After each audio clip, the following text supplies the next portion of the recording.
Hey guys, welcome back to the final episode in this tutorial series where we are recreating a scene from Spirited Away. In this episode we're going to take everything we've made in episode 1 and 2 and bring it all together into one final cohesive piece. So without further ado, let's get into a blank level and get started.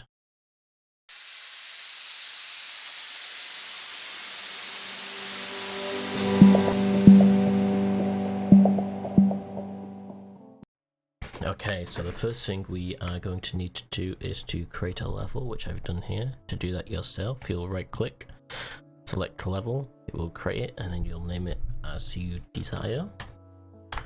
We've already got one, so we're going to keep working in this scene. So the first thing I've gone and done is add in a directional light and a sky sphere, so we can see what's going on. And then I've also gone and created a terrain or landscape. Now to create your own landscape, we'll go to these modes tab at the top, click landscape, and you'll be able to create your landscape here. So if you click new, you see it's trying to add one on top, and click create. We don't need to do that. So we'll go back to our select mode. So we're here. And now we're going to want to build our scene with all of the meshes that we've created in our previous episodes. Let's start off with the building, which is the centerpiece. I'm going to drop in the doorway, wall, drag them in, rotate 90 degrees. And we can spread these guys out. As you can see, because we set up the pivot point in our modeling tool, these all perfectly snap to each other. And now we're going to duplicate on this side. Now to duplicate this, I'm holding the Alt key and just dragging across like so. Now as you can see, we're just going to do a quick time lapse and piece together all of the models and meshes that we've created, and I'll be back with you once that's done.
So the first thing I'm going to want to look at is this window section.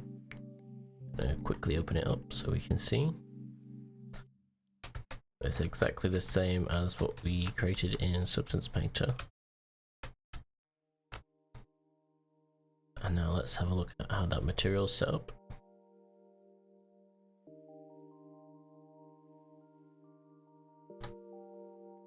So we can see we have our base node here.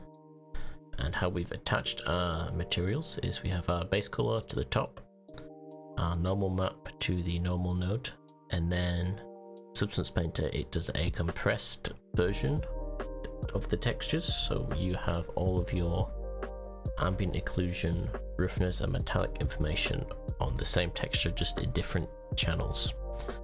So for this one, red goes to ambient occlusion, your green goes to roughness, and then your blue goes over to metallic, and that gives you the material that we have here for the windows.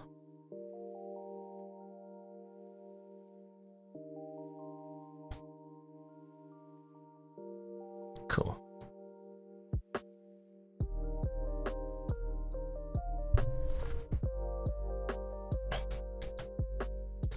Again, the next prop we're going to want to look at is the sign that we made. So if I open this up, we have our sign here.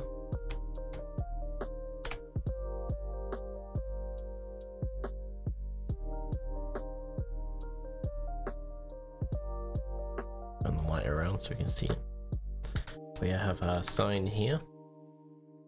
Again, we purposely did this in lower res because in our reference you cannot really tell what the sign says, so we've kind of winged it, so to speak, and guessed.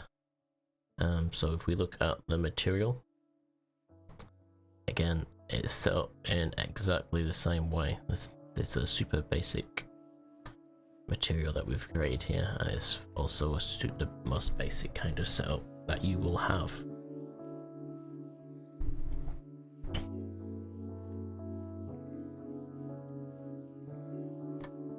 So now we've got these in, we're going to look at our substance source materials and how to add them in for the walls, the wood, and these roof tiles that we have here.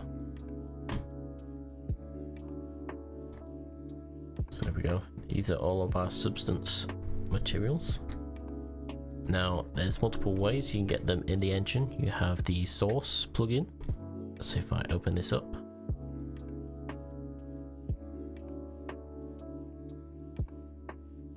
2,000 years later. Okay, so substance source has finally decided to load. Like I said, so we're gonna show you how I import them because my plugin for the engine is wonky. So we can see we've got two of the materials that we have here are rotten wood planks and Cartagena plaster. So what we have to do is quickly search for the plaster.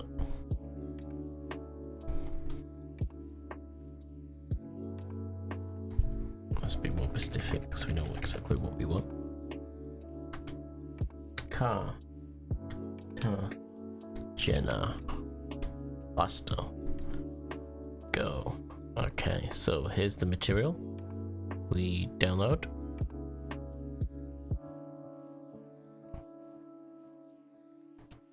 And then it will decide when it wants to do that eventually.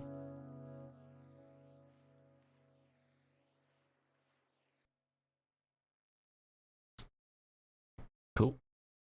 Open folder. And all we're gonna do is go into our folder we've created, drag in our plaster material, and it's taken us to this one.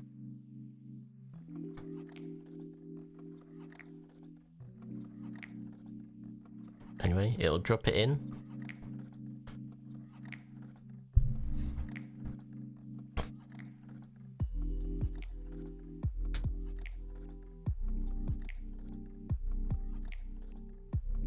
Now once we've dragged and dropped in our material, we can open this little red icon in the contents menu, and you can customize your colors here. With ours, we've got a navy blue and a dark, a grayish color, and that gives us this effect here. So, and you see the blue with the grey, and I think that gives a nice little tiled colour from a distance to match the reference, which again is bluish grey tiles.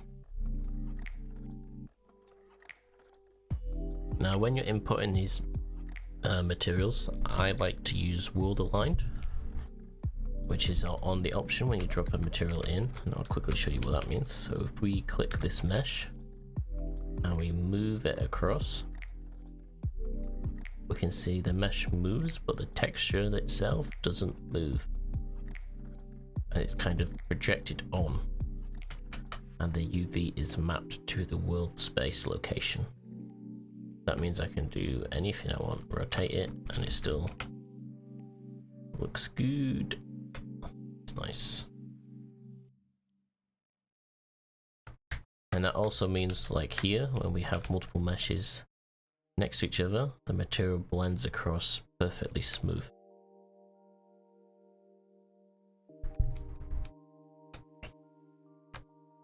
And then again, for the main wall color, we look at what we have here. That's using the same, but paint rather than the plaster.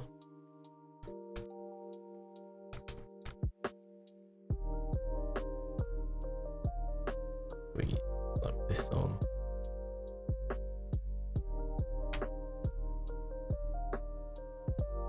Like so. You can see now we have our red walls. And now we want to apply our wood material.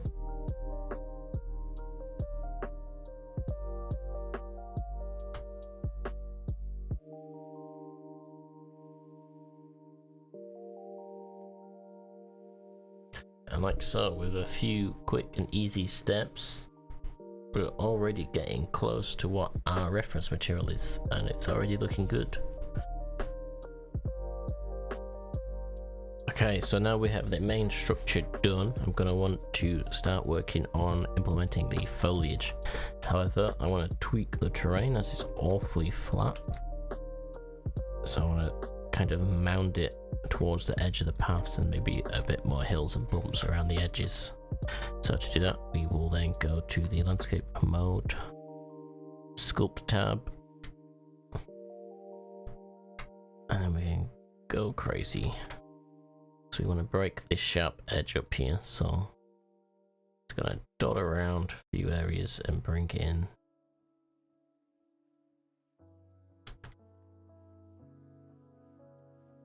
a landscape like so.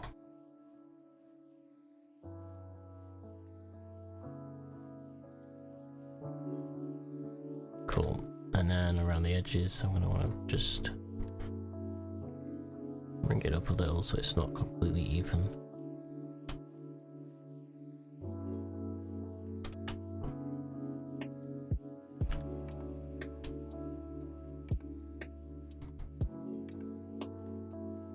Cool. Now for this terrain, we don't need to go into it specific. We're just going to keep it nice and simple. So on the substance source, we've gone and dropped in this material here, forest compost soil. So we're just going to click on our terrain, drag the material over to apply it, and that's that. Now we could customize it and be more specific. In the future we can do a landscape material setup where we can set up multiple materials to have them blending into each other, but for now this will do. It's going to be fully covered with grass and foliage anyway. So there's that. We have a little doorway.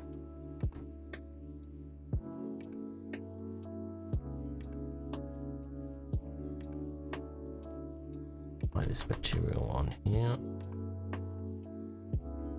Cool.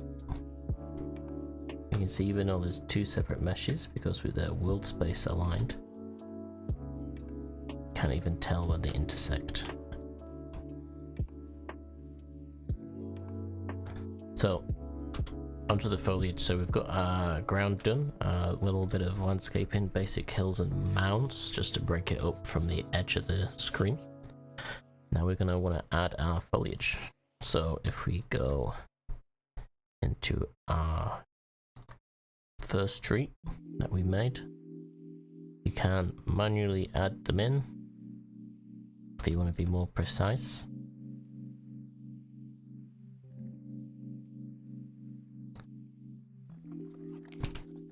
However, a quick and easier way to add variation is to use the foliage tool. So again, on this modes, go into foliage. We'll drop in our tree. Gonna click on our tree, and because we want some variety, we're gonna tweak the scales a little bit. So we want some small ones than the average, and some slightly bigger. So now, if we go to use our brush,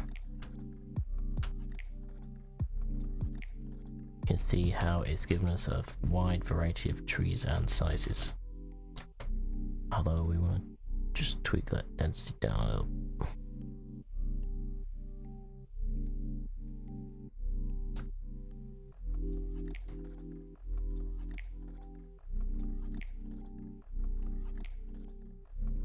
Oh, so you can see that when we was on the tree, it was adding it to these blueprints. We don't want that, so we'll go on settings, filter. We don't want to apply it to our static meshes for now, just to the landscape that we've created. And you can see it's no longer applying it to the roof.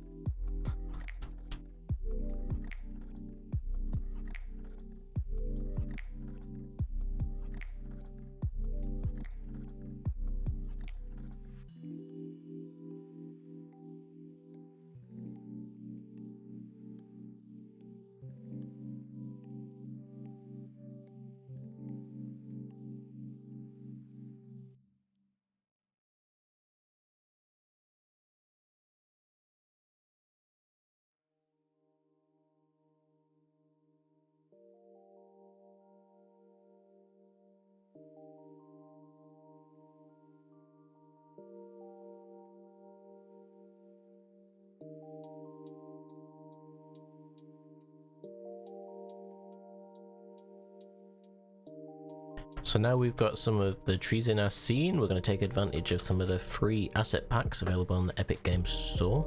So we've taken advantage and installed the environment set, and we're going to use this to apply some more grass to our scene, as well as a wider variety of trees. Now again, for grass, that works the same as it would with the trees. So we've gone and dragged them into the foliage. We can see is our grass. It actually is a bit too big for my liking, so we're going to go on the scale and drop that down slightly. There we go, that's a bit better. We're just going to brush this grass around the scene.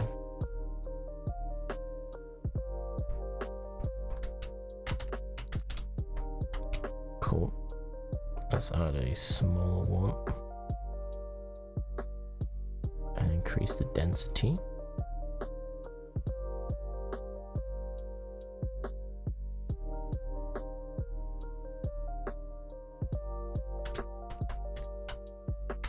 Cool. Now we're going to want to erase parts where the path is.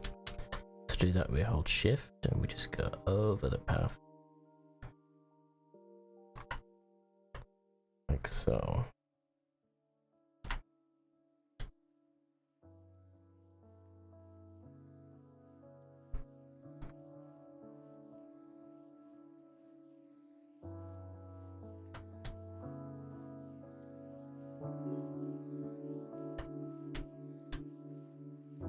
Cool, so now we've got grass in our scene. Get rid of that. We're over here. Now I want to add some smaller shrubs and hedges.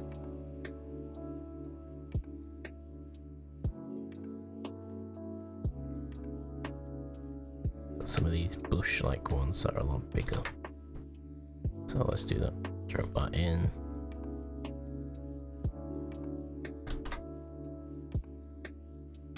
We'll just stop a few around over here to kind of break up that sharp edge.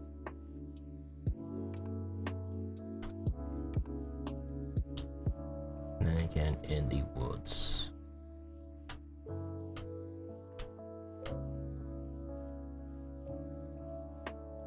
Kind of want to get rid of that background so you can't see it so much. Very defined edge.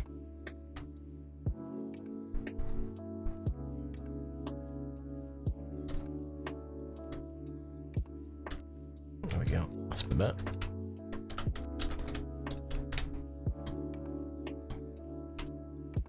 Cool. So now we have our foliage in. Obviously this tunnel we can see right through, so I'm going to want to change that. I'm just going to quickly do that by adding a flat plane, like so.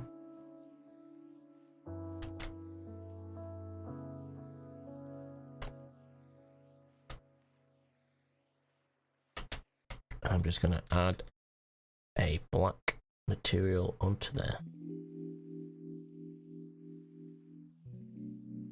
So let's just quickly make a material, add a full vector. So we just press 4 and click, that's black, into the base color.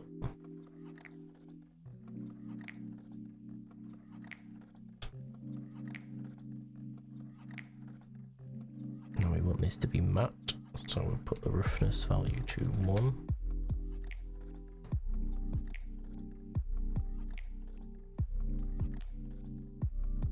Metallic value to 0.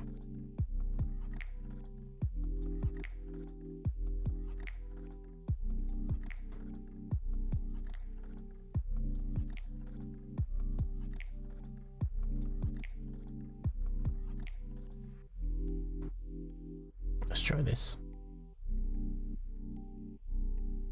There we go. Cool.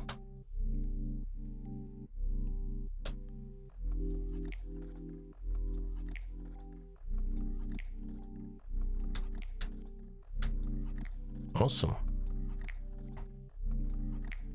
Okay, so now we've got our grass done. We're going to take advantage of some of the trees that are also in this asset pack.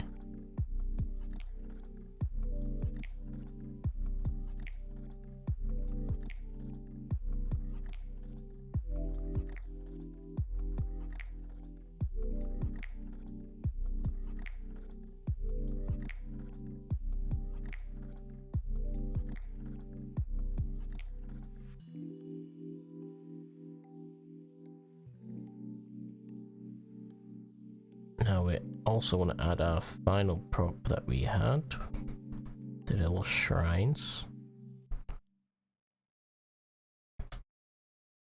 just along the edge of the path.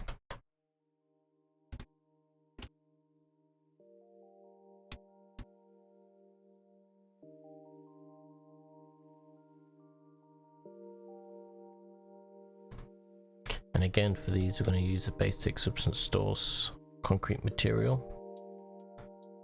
As if I open up the mesh and apply this damaged concrete like so. Maybe we want this one's a bit better. Let's save that, and that should apply to all of these shrines. Cool. Now we want to break up some of the repetitiveness of the materials, so we're going to apply some decals to our scene. Okay, so now we've got all of the key aspects of our scene together. However, we want to break it up a bit more and kind of hide some of the repetitiveness within some of the materials. So to do that, we're going to take advantage of decals. So I've gone and got a free decal texture pack from the Epic Games Store, which you can also get.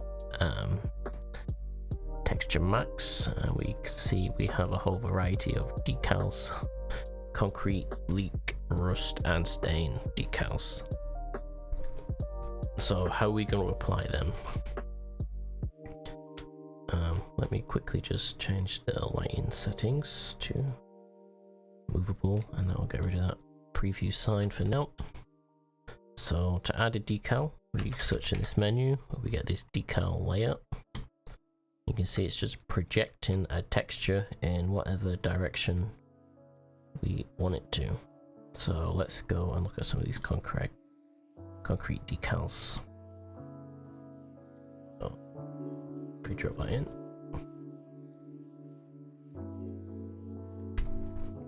cool. Now we're going to use these to break up the edges of the wall here. Shrink this one down. I kind of want it all along the door edge.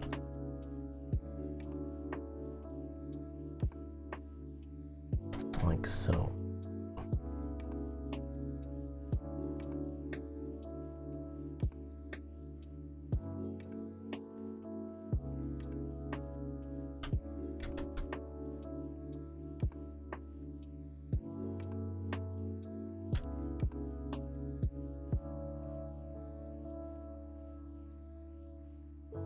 like so. And with that decal, it looks like we've got some damages around the door edge. So I'm going to quickly speed up time. We're going to go through different decals and apply them across the wall.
Okay, so now I'm back. As you can see, I've gone and applied decals across the whole of this wall. And it's a very simple trick, but you get a lot more detail and it breaks up that repetition of the base material. Now from here, the scene is almost done. Obviously, you can go in and customize and play around a lot to get the kind of final look and render that you're going for. But now we're going to look at the cameras for taking that render and how to adjust the different post-processing materials on them. So if we add in a cinematic camera actor, gonna pilot this bad boy from here.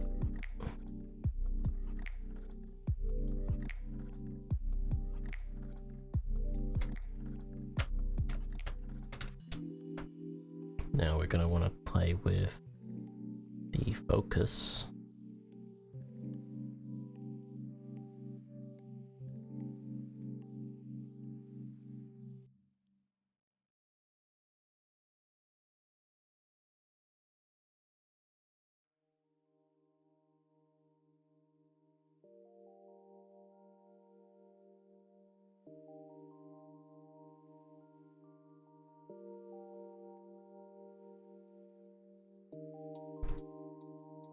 Kind of frame.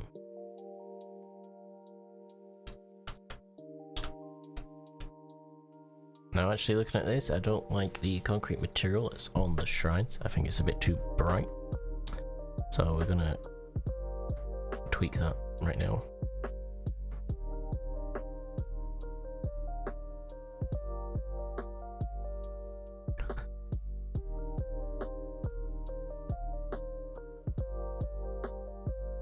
Let's try this darker one. Save. Okay, that's looking a lot better. Cool. So now we have our camera in. We can move around our scene that we've set up, and it's looking pretty good so far. So I want to go through the different camera settings, and these are mostly personal preference, but we'll go through them. So let me find the camera in the outlier.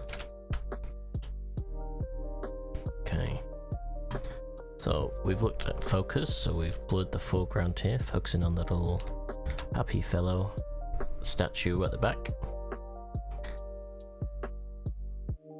Now color grading is the most difficult one to play around with, so we're going to leave that for now. That's something that will you'll have to research and kind of develop your own eye for. So we're going to look at the most basic ones. So the first thing we're going to look at is ambient occlusion. So Now what this does is areas where there would be shadow, it kind of reduces the amount of light that's hitting that area. So we look inside the tunnel, you can see if I increase this, it gets darker, and we want that kind of all the way up. Same with the grass in the background. We can kind of adjust the spread to somewhere that we're happy with. Now if we wanted to see how this is affecting the textures, we will go to lit. We want to buffer visualization, and we should have ambient occlusion. So if we turn it down, it's not affecting it at all, but as we turn it up, we can see how all of these crevices, especially on this rocky floor, it's going to add darker shadows in those areas. And then by adjusting this one, we can see it affects the spread of that. So like so. So I'll go back to our lit scene. So that's ambient occlusion. Global illumination, I always turn on. So the next thing we're gonna add is global illumination. Now what global illumination does, or indirect illumination, is essentially replicates a light bouncing off other surfaces and therefore lighting up areas that are not receiving direct light. So it'll be the second, third, fourth bounce. I generally always have that on as it adds a bit more realism, I find, to the renders.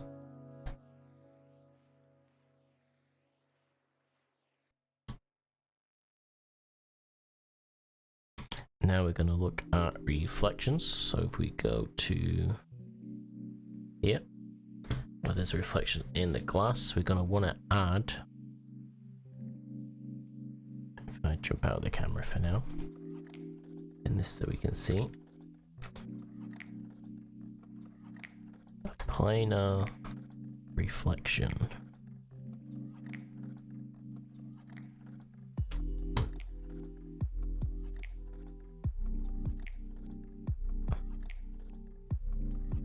And I want to line this up with the glass.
So now we can see in the glass, we can see the trees reflecting off the glass. And if we go back to our camera,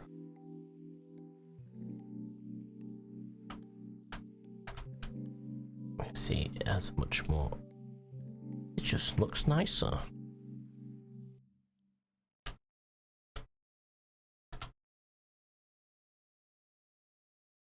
So we've got our reflections on.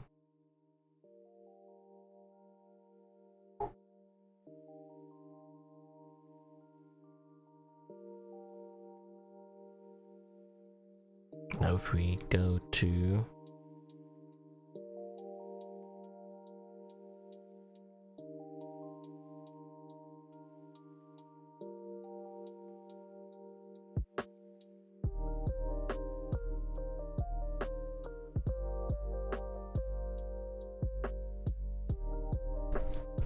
so now we've played around with those few little tools, we can now take a render. So we've gone and set up a basic camera. We have our little scene here for our first shot that we want to render out. So to do so, we position our camera where we want. Drop this little drop down arrow in the top left. Go to high resolution screenshot. And then boom. And then right here, we have our render.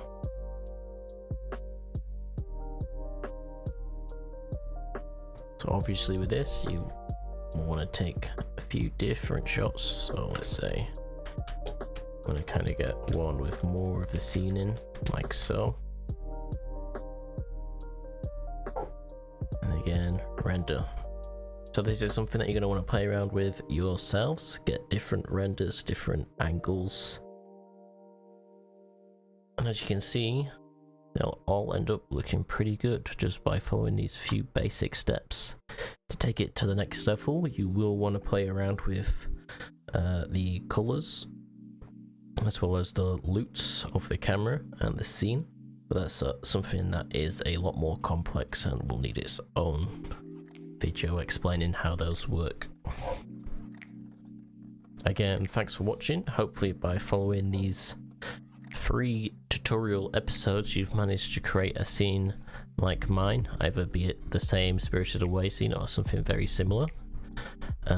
Be sure to comment down below if you need any help with anything. I'll help you out where I can, and like and subscribe, and I'll keep getting this content out to you, sharing the knowledge of 3D to beginners.